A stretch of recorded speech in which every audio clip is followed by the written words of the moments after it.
Okay, hello patrons. I finally managed to record my screen while also recording my microphone. So welcome into my project. This is what the fuck? Wait, what's this?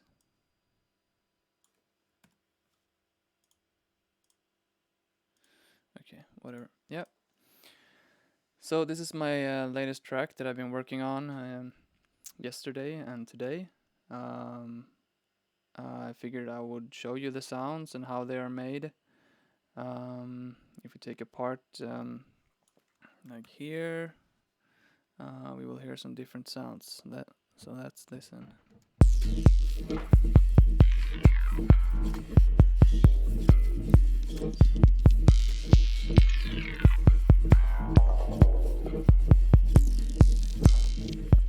So we have the kick, and we have a little click on it,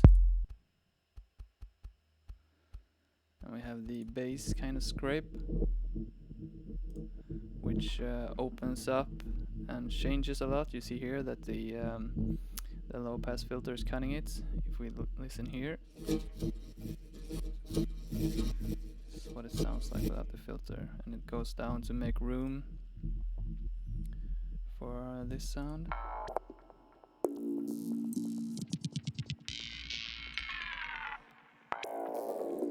And I will go into how I made this sound, I think, because it's this one. So you see it's a lot of effects that I have frozen, duplicated, and then flattened, so that it made a new recording of it, so that the processor won't have to deal with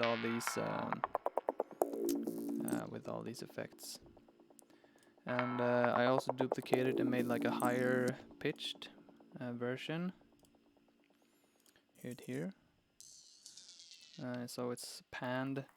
It goes like side to side next to this other sound.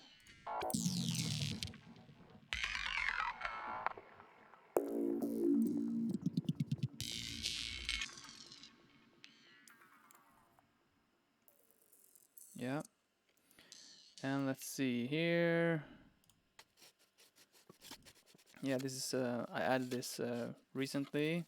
It's from another track that I really liked, so I just added it a bit very subtle.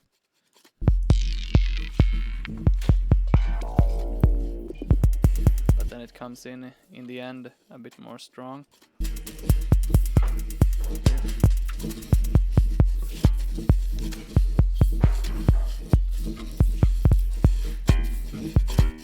With this really cool effect chain.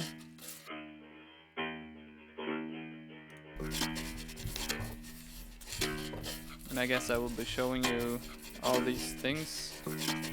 I can't really estimate how long time it will take me to show you all these things. But anyways, in the beginning we have these field recordings that I made at the junkyard in the winter. I was doing a Foley project where I added sounds to movie. So basically it's just a silent video clip, and I added all the sounds, and there was this one scene where this alien was at the junkyard. So I went to the junkyard here in Bålsta to record these sounds. And the concept of this track is kind of like a gnome, or how do you say, goblin kind of a workshop. In Norse mythology, the dwarves or gnomes of the underground, they are known for their skill in crafts. They made the Mjolnir hammer, and the Draupnir ring, and the Gungnir spear, and all these really important relics to the gods were made by the dwarfs after a trick by Loki. And this EP, it's a kind of I've chosen to name the tracks after this because they have a very kind of mechanical sound, and they're all made from birch wood and metal, so they are crafty, you can say. I have another layer here. It kind of gives like an ambience, like you're in a blacksmith kind of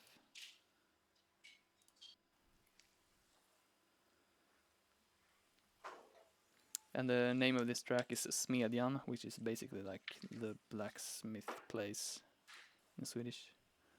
So if you listen to the whole track, you can see how this ambience kind of brings this feeling that we are being in a place where people are tinkering and working.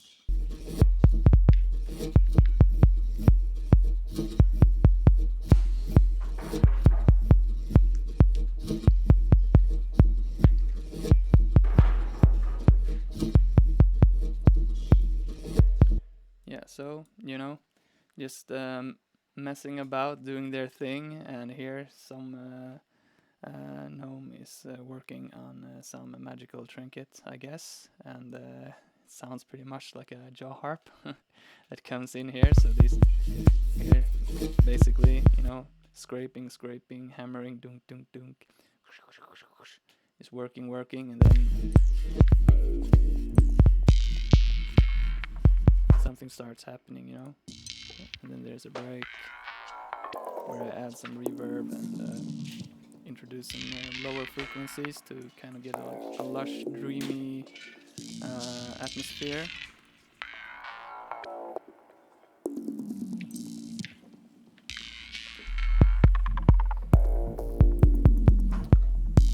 So it's not like a dreamy, like a driving track. It's more just pacing, walking, just just moving on, not really. I don't know if it would even work on a dance floor, but I don't have to care about that too much because all I do now is make tracks that I like.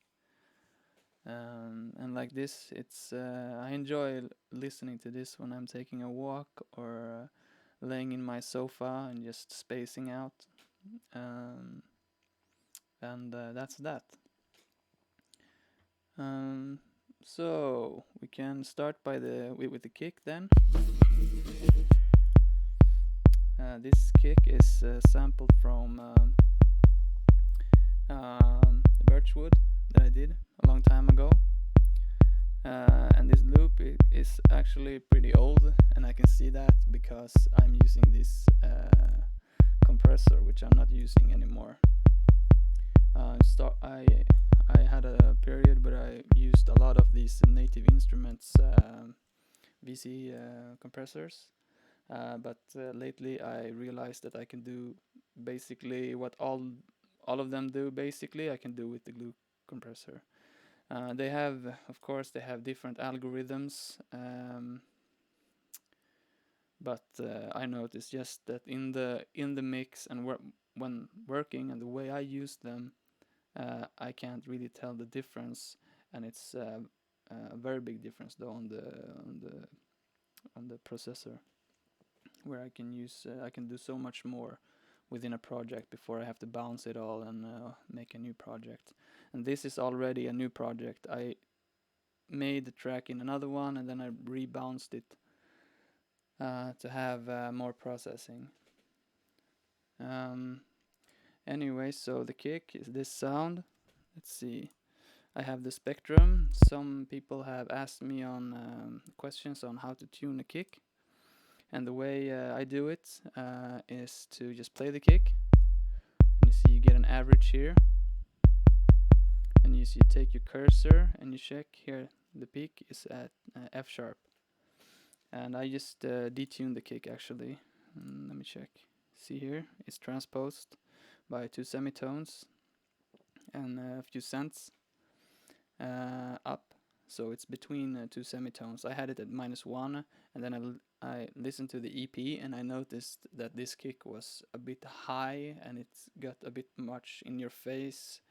So I wanted to lower it a bit, so I lowered it by 1 semitone, but I noticed it bent a bit too deep for sounding good on most systems. So I used my ear to find a tuning that sounds better. And I have a pretty funny EQ here, and this is due to the kick sounding bad in the first place. Ideally, it's what I do is if I do this kind of weird EQing, I I resample the kick, I crop it, and then I just put it in a folder like this, so that the next time I'm using a kick, I just pop it in and it sounds good from the beginning. But here I chose to work with a new kick, so I had to do some sculpting. So that's that with the kick. I guess we could listen to it without these. I don't know what that will sound like. Yeah. Yeah, it's more boomy. Okay. Now my computer is lagging a lot. Oops. Fuck. Okay. Let's open Ableton again. And this is why I have to be very economic with my devices and so on, because my computer is not very good. I was supposed to buy a new one recently, and then a lot of things happened which prevented me from doing that at this point. But I think I might borrow some money from my grandmother soon to buy one, pay her back whenever it will be possible for me to do that again. So recently I've stopped basically using external plugins for equalizing, compression, and some other effects. I try to use the internal phasers and delays, and I guess we will find out.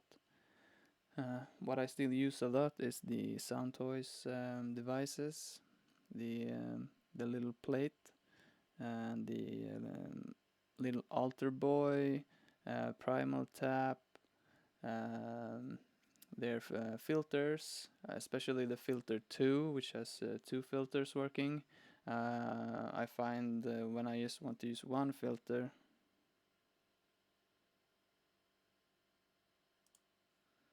I just use Ableton's auto filter. Okay, what the hell happened now?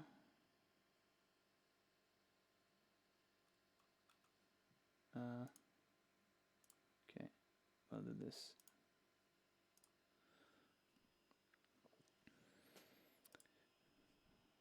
This is what happens the first time you record your screen.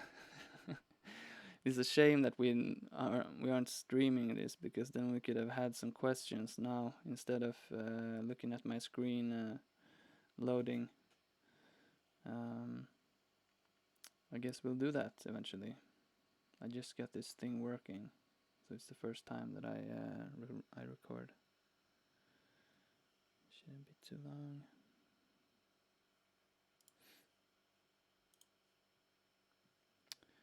Okay, this should be working. Let's see. Yes, alright, it seems to be working. Alright. And then I have the click.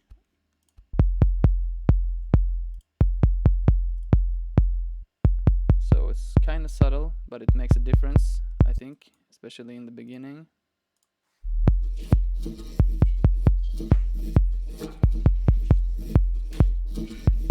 And this is actually routed from the kick. So you see I have the MIDI in from the 2 AI here. So the MIDI from this channel, this MIDI, is sent to this channel. So if I turn this off, you see they both die. And then I have made some reverse kind of things here, where I just resample this one and flip it to make this kind of sucking bass opening sound, because I don't want a kick right here in the beginning. And you should never really do that, because often you lose the first transients of your kick. What you can do is you can go to option, let's see, insert silence, How the hell do you do that? Whoops. That's not how you do that. Oops. That's not how you do that either. Okay. Well, there's a function named insert silence. Edit. Okay, what doesn't matter. What that does is it inserts like an area like this before your kick, so you can work normally, and then just before export you can add just a bit of space before the kick, so you have some space before the export starts. That way you get all the you get a proper export of your first kick. But I've done it like this, and I like that it sounds a bit more crafted when you do just tiny stuff like this. And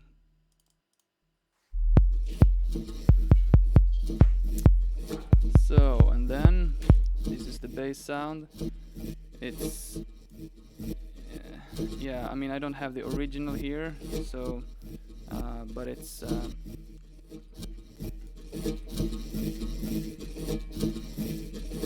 like a very processed version of a scrape sound. I guess I can go into that project later.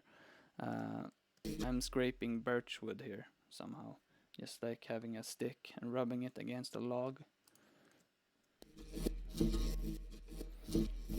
You see here I'm using the Ableton compressor for sidechaining always. I don't use it for compression ever, but for sidechaining it's very quick. The Ableton filter, using it all the time, and for equalization when it really comes to some, I mean now it's more a habit that I bring it out when I'm not really thinking, but I'm more and more going using the EQ8, and I will talk more about that when I've used it. What more sounds do we have? We have this one. This is also frozen, so you can't really hear the original. But okay, I think I will have to go back and show you the how these were made in another project. But at least you can see here a bit how I work. I have the EQ8 here. And the reason why I use that is because I get this spectrum here, and I can see the settings all the time. I don't have to open it like this to see it. So it's intuitive. I know this Q thing, it's a bit annoying. Both Isotope and FabFilter have better solutions where you can like control click and scroll to change the Q value. That of course is good, but for me it's pretty fast anyways. I know when I reach for the EQ, I already know what Q value I want. So I just basically just pull it and just arrange it in this like that, and it's done, you know. And then I can open up like this to get a more detailed view, and then I just put it where I need, and then boom, it's done. And these days also I don't use very wild EQing, and if I do, I use the Isotope EQ. And a fun thing, and you will come to know my ADHD here, coming to show you things that I shouldn't. But this kind of thing is funny. So it just like randomizes all the parameters in the plugin. Now they are not all moving. I don't know why, but whatever.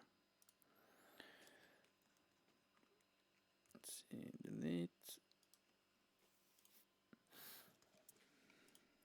So that's that sound. And then we have my harp sound. This is my jaw harp that I play. I have many of these. Here are like long recordings. Oops. And then I have cut them into and re-sampled them and edited so they are in beat.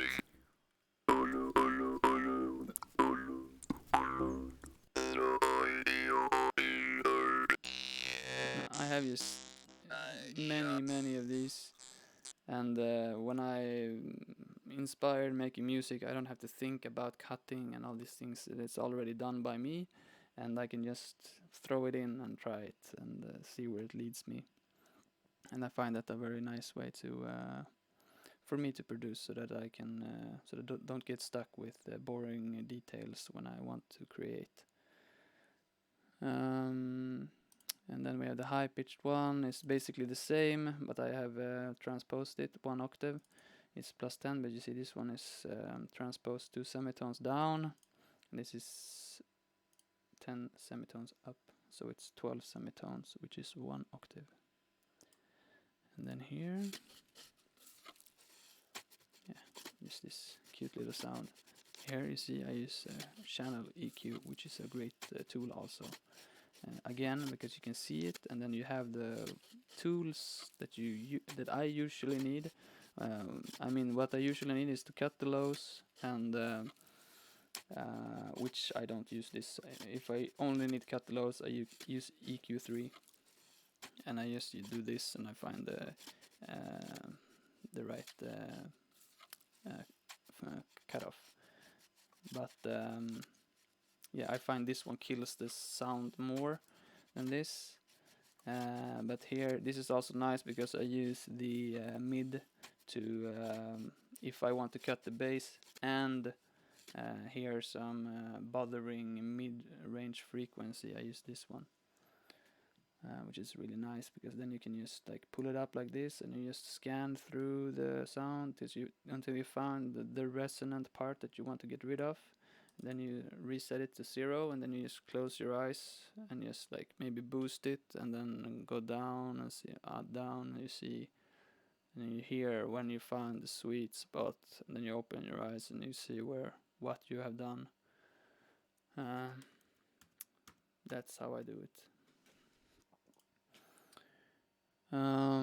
And as you can see on some parts, I haven't shown you the hi-hats, but I use a lot of automations. Basically, when since I'm using a lot of not a lot of sounds in my productions. Usually, you see here, it's only 13 channels, which is like not many sounds playing at the same time. So what I'm building a lot of the tension and progression by automating different parameters. And one very good way to get some interest in your track is to automate weird parameters. Like when you play live, like what do you reach for normally? It's like maybe your envelope or filters or these kind of things. But now when you are producing the track, you can really like go into the devices and find some weird parameters that make some weird sound, and you just automate that, and it can at least produce an interesting result. So yeah, here I'm automating the mix of a filter, so sends to the different channels, panning. So it's pretty basic stuff though. And we will look at this one soon. I just want to show you the hi-hats. Here is from a drum rack I made from my fire samples. Well, this is from a teapot.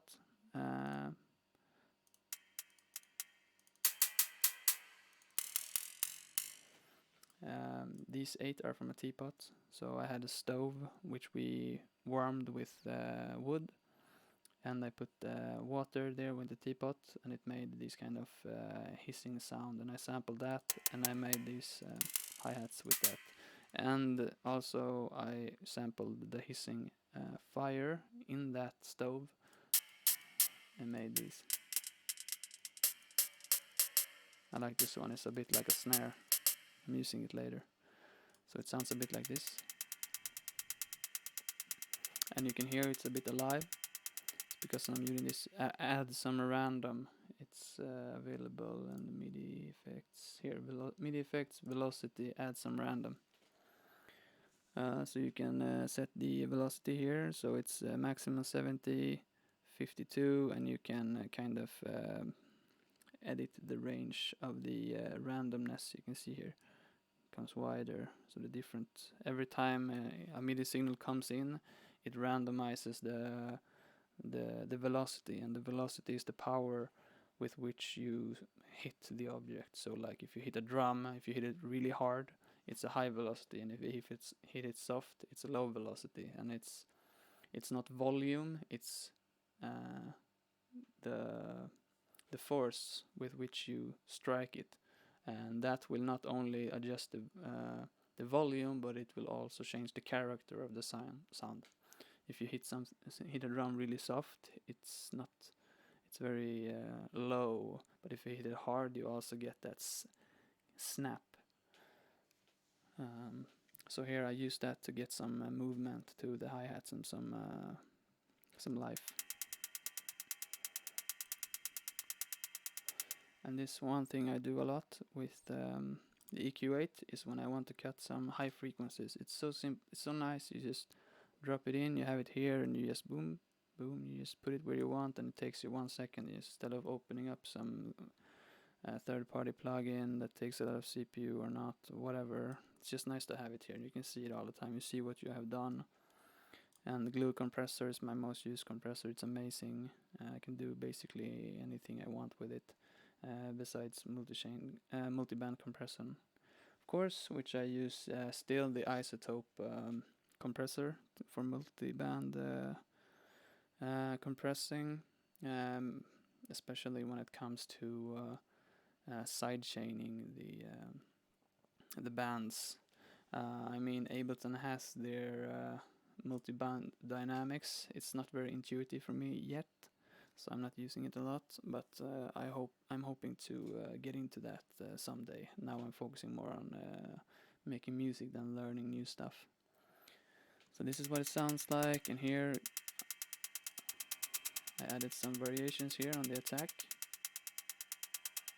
I recorded it manually just with my mouse.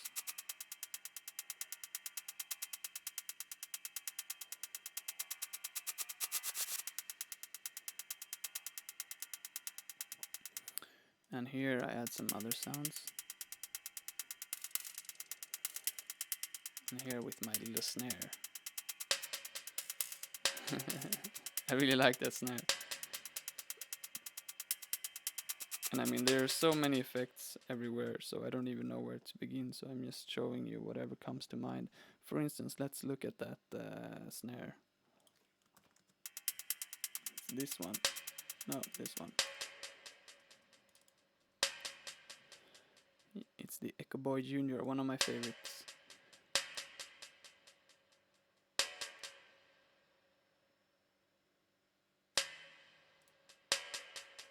And it's just a default setting. I just increase the feedback and drop the mix a bit, so it's just the basic. And I love this preset. I used it a lot on an old track. It's like the thing of the whole track. So yeah, that's it basically for this one. I mean, I can show you some of these also. Let's pick a busy area, maybe here.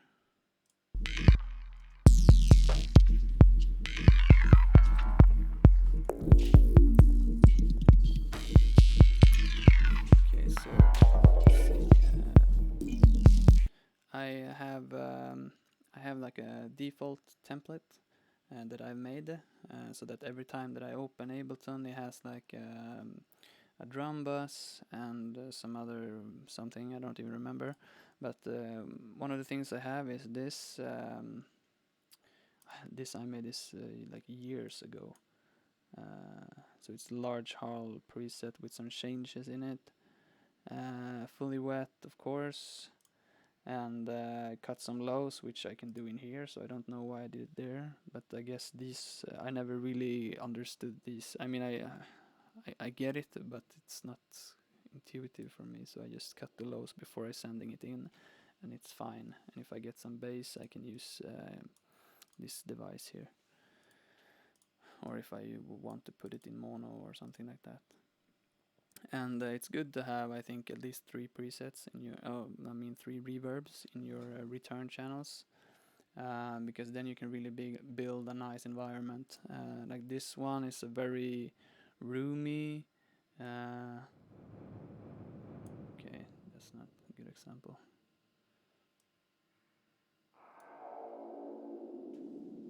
So it's a bit low, MIDI, not a lot of crisp. But if we go into this one,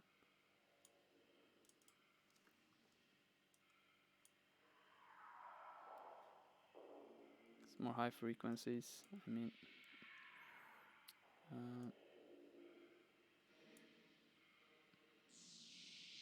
here, yeah. So they complete each other, and for extra dreamy effect, I used the little plate. Well, now I saved it. Why the hell did I save it? Fuck. Okay, what the hell? I will save this as another one.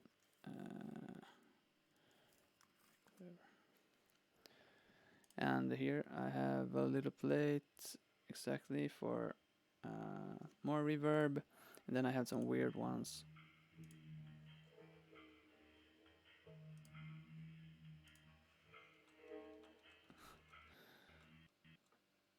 Okay, time to crash again. Yeah, alright. Well, at least you've seen a bit now. I will make a new video soon where I will open the older project where I actually made all these sounds, and then you can see